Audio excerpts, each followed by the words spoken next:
Hello everybody! Today I've brought together a handful of your favorite snow sports YouTubers to discuss our top 5 favorite ski areas. We've got a lot to cover, so without wasting any more time, let's go ahead and kick it off with Arjun from SRG Skiing and Arjun Ski.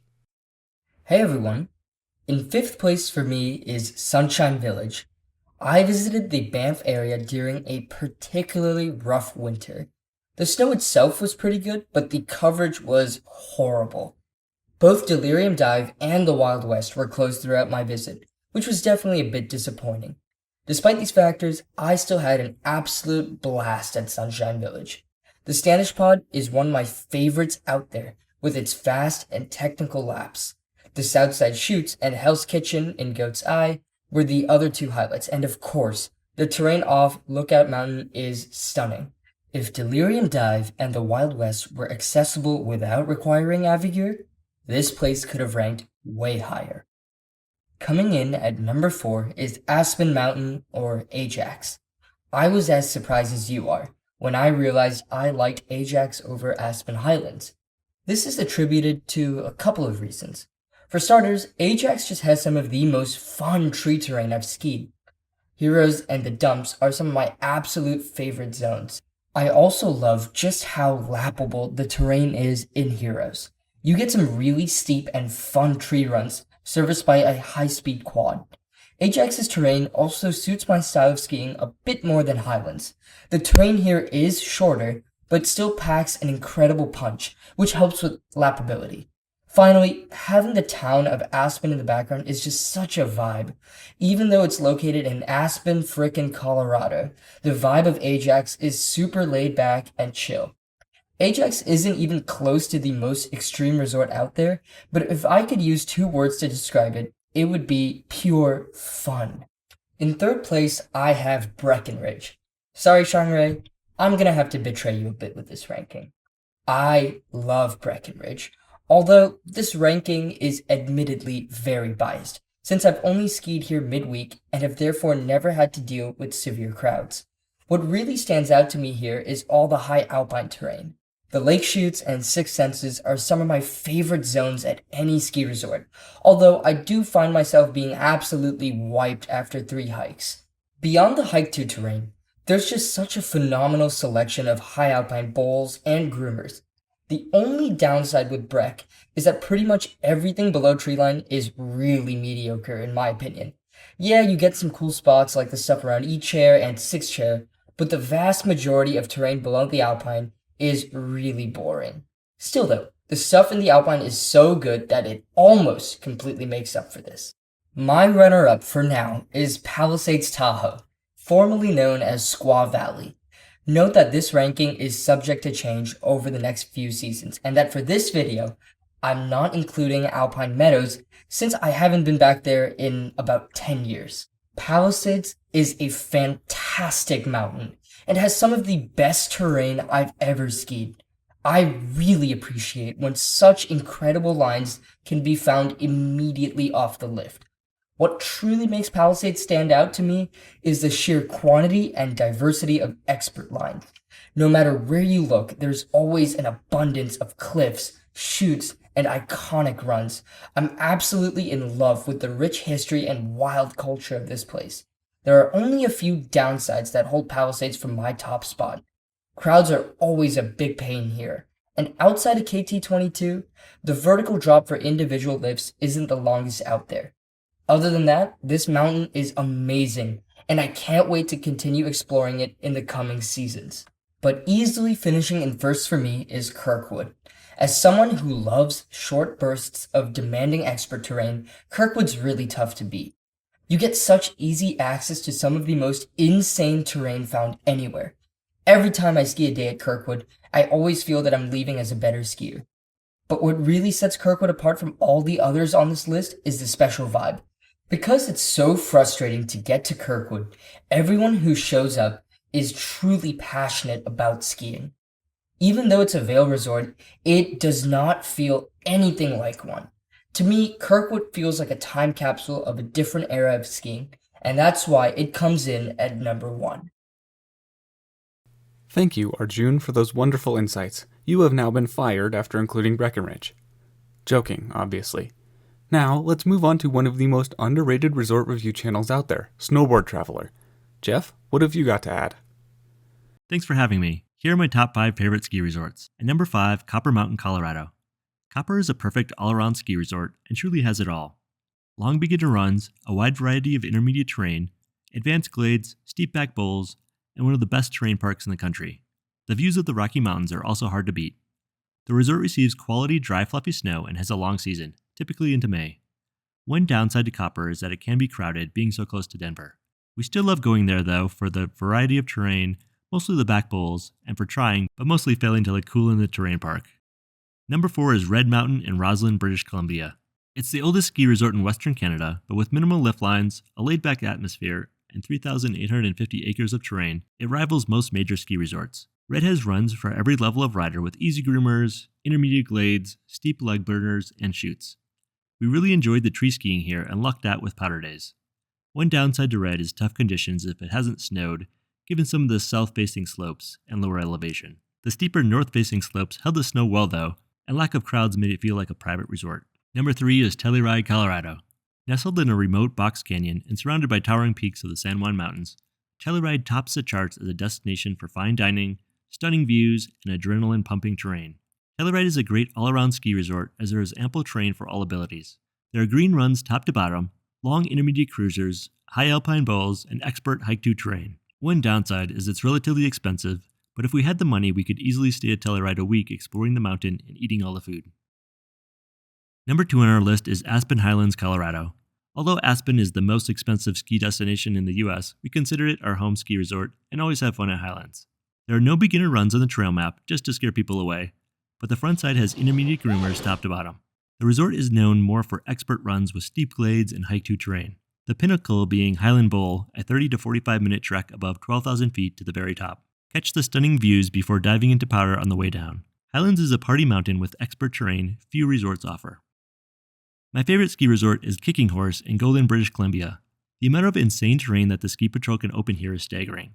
Dubbed the Champagne Powder Capital of Canada, catching a powder day here is dreamy. The resort has 5 large bowls and over 120 expert chutes to explore. One downside is limited chairlifts, so plan on some hiking to get the good stuff, but this means you can find putter stashes days after a storm. Kicking Horse still has beginner terrain top to bottom and several groomers. When it's not snowing, the views of the Purcell Mountains here are hard to beat. Thank you, Snowboard Traveler. Now let's head over to the up-and-coming POV channel Colorado Plankers and see what Dewey has to offer. Well, first off, thank you so much for having me on the channel. Now, coming in at 5th place for me is Crested Butte. Now, this mountain might have some of the best lift-served extreme terrain around. However, I really love this mountain because not only does it have an authentic mountain town, but it also has low crowds because it's really hard to get to.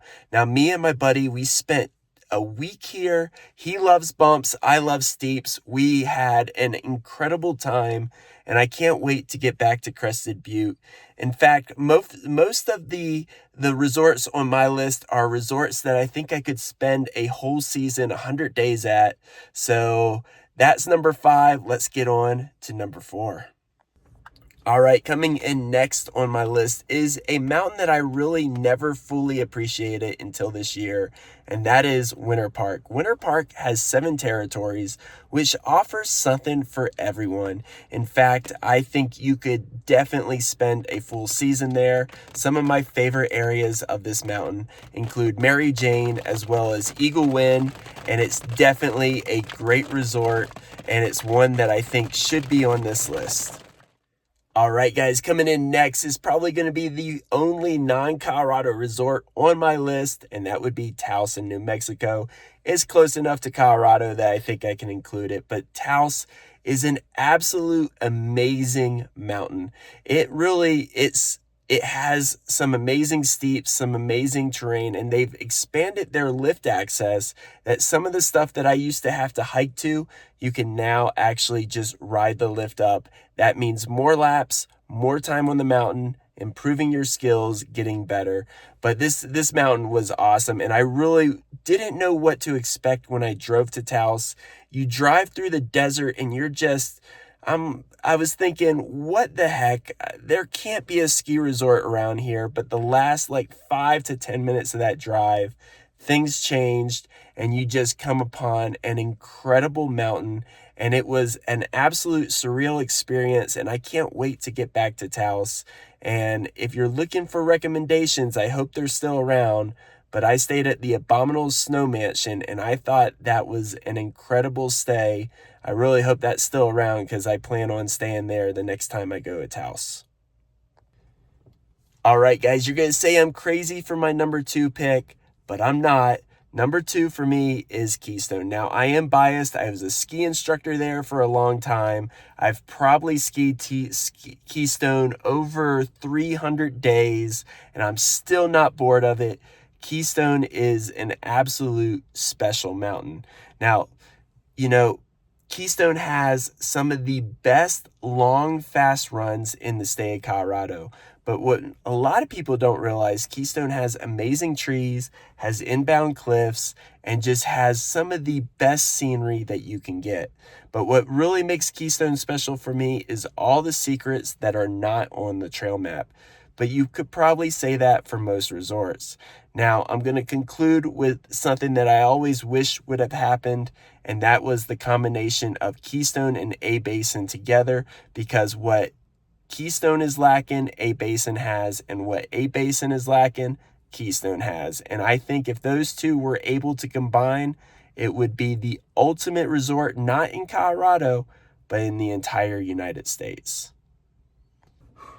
All right, guys, I could go on and on about Keystone, but I had to cut myself off. Let's go to another controversial one, my number 1 pick, which is Vail. Now, I know a lot of people do not like Vail Resorts, and this is not about Vail Resorts. This is about the mountain. Vail is one of the best, if not the absolute best mountain that I have ever skied, and it's hard to put anything else above that. I used to only ski the backside of Vail, and that kept me completely satisfied, but that was an absolute mistake because once I learned about how amazing the front side of Vail was, that mountain just completely blew my mind, and it still blows my mind. I feel that I've only cracked the surface of what Vail offers. It is an absolute amazing mountain. So even if you do not like Vail Resorts, I recommend checking out Vail. Give it a chance and see how it skis, but I guarantee it's going to ski amazing. And I mean, I love all ski resorts. I mean, they're amazing, but it is hard for me to put anything else above Vail because Vail is an absolute incredible skier's mountain. Thank you, Colorado Plankers. Skier72 is well known as the foremost YouTube expert on ski resort histories and lost resorts, but he certainly knows quite a bit about skiing in the modern day too. Wyatt, what have you got for us? In 5th place for me is Fernie. You know, as far as the mountain itself goes, Fernie is actually pretty solid. I'm not saying it's perfect, but man, it's pretty close. If you come on a week when everything's open, you really won't be bored here. The mountain is deceptively large, much more than the trail map implies. The chutes off the White Patch Chair are also as extreme as they get, and the scenery at Fernie, especially atop Polar Peak, is just stunning. Fernie does have its downsides, perhaps the biggest one being its management. Sporadic terrain openings, aging lifts, and bad on-mountain facilities come down as the biggest complaints of Fernie. For these reasons, while I personally love the mountain itself, Fernie cannot be any higher on this list for me. In 4th for me is Marmot Basin. Okay, look, as someone who already lives in a very northern region, Marmot Basin is extremely far north even for me. The resort just has a different feel as it's more north and more remote than its other Canadian counterparts. But in all honesty, Marmot Basin is amazing. With an extremely high base elevation, the snow quality at Marmot is always excellent, even late into spring. With a modern lift fleet comprising multiple detachables, lift lines don't exist here. While the skiable acreage is notably smaller than competitors, the layout is extremely intuitive, and the resort has an impressive terrain variety. Did I mention the views as well? For these aforementioned reasons, I personally love Marmot, but I don't think it can be any higher on this list. In 3rd place, I have Banff Sunshine. So apparently, among locals, there's a big debate regarding which mountain is better, Sunshine or Lake Louise? Personally, I think Sunshine is a great mountain. It has a massive skiable acreage, high-speed lifts everywhere, and it tends to hold snow quite well. Lift lines are practically non-existent, excluding only on the gondola on busy days. Goatseye Mountain itself is probably the best part of Sunshine. I could honestly lap the chutes off Goatseye and never get bored. Sunshine does really feel more like a horizontal mountain though, and navigating between the two main mountains can be a real pain. Sunshine also has a few green runs that are literally flat. No slope, just flat. Most of these are able to be avoided if you know what you're doing, but beginners are often the ones that suffer. So, in conclusion, I do really love Sunshine, but I just can't put it any higher. My second place is Panorama. Look, many people decry Panorama for a number of reasons. Panorama does not receive as much snow as competitors, which leads to an overabundance of snowmaking. Panorama does not have as many expert runs as competitors such as Fernie or Kicking Horse do. However, overall, there's just something about Panorama that's distinctly unique from every other mountain I've skied. The vertical drop here is truly insane, coming in at over 4,000 feet. The Tainton Bowl is also epic, and while it lacks truly gnarly terrain, it's still a pretty solid mountain overall. While I am frustrated on the general lack of ski lifts in the mountain, everything else about the ski resort is just great. Lake Louise is my all-time favorite ski resort. I literally have no faults with this mountain, it's just that good. First of all, the scenery is on another level, even when compared to Sunshine. Snow quality at Lake Louise is generally quite reliable, and the lift system is very modern. With the recent improvements, including West Bowl, the Summit Quad, and the Lower Juniper expansion, it just keeps getting better and better. I honestly don't know what else to write. It really is just that good of a mountain. Thank you, Skier72. Walty Salamander doesn't post many snow sports videos, but when he does, it's good, high-quality content. Let's see what Walter has on his list. My fifth favorite large ski resort I've been to has to be Palisades Tahoe. Palisades is a great mountain, and it certainly is tough to beat in terms of sheer size, expert lines, and lake views, especially on the backside of Alpine Meadows. You can explore weeks at Palisades and not get to all the hidden cliffs and chutes. It does get tracked out really fast and sees insane lines for some lifts, and because of its geography, snow conditions in low areas are often pretty unenjoyable. These drawbacks keep an otherwise very solid mountain from placing any higher for me. Number 4 on my list has to go to Arapahoe Basin. I've sadly only spent one December day here, but the combination of low crowds, 2 high-speed lifts, incredible views, crazy expert terrain, and some of the most reliable snow off the 70 makes for a mountain that's pretty hard to beat. Most of the runs were closed when I went to A-Basin, including all of the double blacks, so I ended up just lapping some of the frontside blues and blacks, but it was incredible. This is a testament to how good A-Basin is, and I cannot wait to go back and ride it for real. But since I haven't experienced most of the mountain, I can't place A-Basin any higher. Snowmass takes the number 3 spot on this list. Snowmass, more than any other ski resort, seems to just get things right. High-speed lifts serve the entire footprint besides campground, Maroon Bells and other spectacular Colorado 14ers surround the area, the on-mountain food is superb, the park is great, there are even some sneaky little extreme lines dotted around the upper section of the resort. Snowmass is about as well-rounded of a ski resort as you can get. The only big experience issues are crowding during peak days and how hard it is to find the few and far between expert lines. For these reasons, Snowmass ranks number 3 on this list. I have to admit, I'm definitely biased on the placement of my second favorite ski resort. I'm a Cali boy, and I can't change that. Mammoth is the second best large ski resort I've been to. My proximity to it definitely comes into play, but Mammoth also has some of the best bowl skiing in North America. The dormant Mammoth volcano holds rock-riddled chutes, blood-curdling steeps, decent glades if you know where to look, and really solid views of Mount Ritter and the Minarets. Despite my biases, I simply can't rank Mammoth as my favorite ski resort, especially when I've experienced the single greatest ski resort on Earth. Taos takes the number 1 spot. It's certainly not the best choice for everyone. In fact, it's not really that great a choice for anyone under the upper intermediate level of skiing. There aren't really any enjoyable green runs, and all the fun blues are fairly steep. But I'm not ranking Taos as my favorite resort because of its blues. I love Taos because nowhere else have I found such a high concentration of petrifying, spine-chilling, narrow, tree-riddled, rock-lined chutes and couloirs that are so easily accessible. My favorite terrain is in the West Basin Ridge area, which I hiked 5 times before noon on my first and only trip to Taos. The hike is pretty easy, but just hard enough to keep the snow fresher and more isolated from those who aren't ready for the runs yet. Kachina Peak is also just magnificent.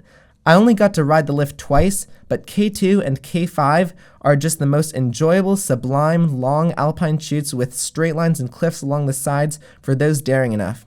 Highline Ridge is pretty overrated though. For all these reasons and more, no mountain outpaces the greatest, Taos. Thank you, Walty Salamander.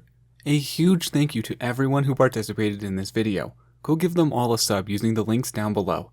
And now, I'm hoping you guys need no introduction to me, so let's go ahead and get right into my favorites. In 5th for me is Ajax. Aspen Mountain has a reputation for being a hideaway for the rich, but to be honest, I never really felt that way while I was there. It was a very friendly atmosphere, contrary to the entitled atmosphere you can find elsewhere and what you might have expected. Yeah, they have some layout issues, namely the gondola, but the Heroes expansion, the history, the views, everything just makes skiing there incredible. Of course, it doesn't get nearly as crowded as other resorts just due to its remote location. There are lots of good trees and steeps, and solid groomers as well. It's not a huge mountain, but it offers a solid selection of terrain and quiet areas. Ajax is always a good time. In 4th, I have Les Trois Vallées. Look, I know that Three Valleys is made up of a bunch of different ski areas, but it was just too good of a time overall for me to choose any one. They all complement each other, from the views of Maribel and Courchevel to the snow quality of Val Thorens and Aurelle. Trois Vallées has it all, especially for cruisers, which is primarily what I was skiing at the time I visited. Skiing in France was magical, and if I had to pick one resort to ski at forever, it would probably be Three Valleys because of how much it has to explore. I mean, skiing in the Alps was a bucket list of mine for a while, and Three Valleys was everything I imagined and more. Out of all resorts on my list, I would pick Trois Vallées to be the most deserving of the adjective magical. In 3rd, I have The Legend. Arapahoe Basin, while not where I learned to ski, is what I would currently consider to be my home mountain, which of course means a grand total of 5 days a season there because of how many different places I ski. But I mean, come on guys, there's a reason a basin's getting ever more popular. Just a day lapping Paul Lavaccini would satisfy me. Throw in the Beavers, MGD, East Wall steep gullies, I mean, it just can't be beat. The vibe at a basin is immaculate, as I've explained many times before. Where else do you see slopeside tailgating in costumes on a random Tuesday in April? Al's dedication to always improving the skiing experience and maintaining a very down-to-earth approach is invaluable. A basin's my go-to, and that's for a reason. My 2nd place is Sun Valley. Okay, before y'all all go hating on me, let me explain. Yes, I know Sun Valley is severely limited in some aspects. I am also aware that it is relatively inconsistent as far as snow depth and quality, but there's just a certain charm to Sun Valley that I absolutely loved. It's awesome for groomers, it has almost all high-speed lifts, minimal lift lines, and a couple of decent bowl areas. The area is absolutely beautiful, and it's a very solid mountain for learning, albeit a touch steep. When I was there, I got blessed with amazing snow. But to be honest, I can see it still being just fine, even without receiving 3 feet of snow in 6 days. It doesn't feel like other mountains, as cliché as that may sound, and nowadays the vibe of a mountain is arguably just as important as any other factor. And my favorite ski area of all time is Grand Targhee. Grand Targhee was a monumental milestone for me for a multitude of reasons. Did I use enough M words? I hit my first cliff jump there, experimented with a new Insider's Guide format, and discovered the joys of skiing solo. Its plentiful powder and sheer lack of crowds was absolutely incredible, and it had enough of every type of terrain to satisfy every desire of mine. Absolutely fantastic destination, and by far my favorite all time. It just feels so completely different from anywhere else I've ever skied, and I say that's partially because of the lack of crowds, but partially also because it's Targhee. Can't beat it, and I will certainly be going back sometime. Of course, a huge shout out and thank you to everyone who participated in this video. You'll find links to Arjun Ski, Snowboard Traveler, Colorado Plankers, Skier 72, and Walty Salamander down in the description. Go give them all a subscribe.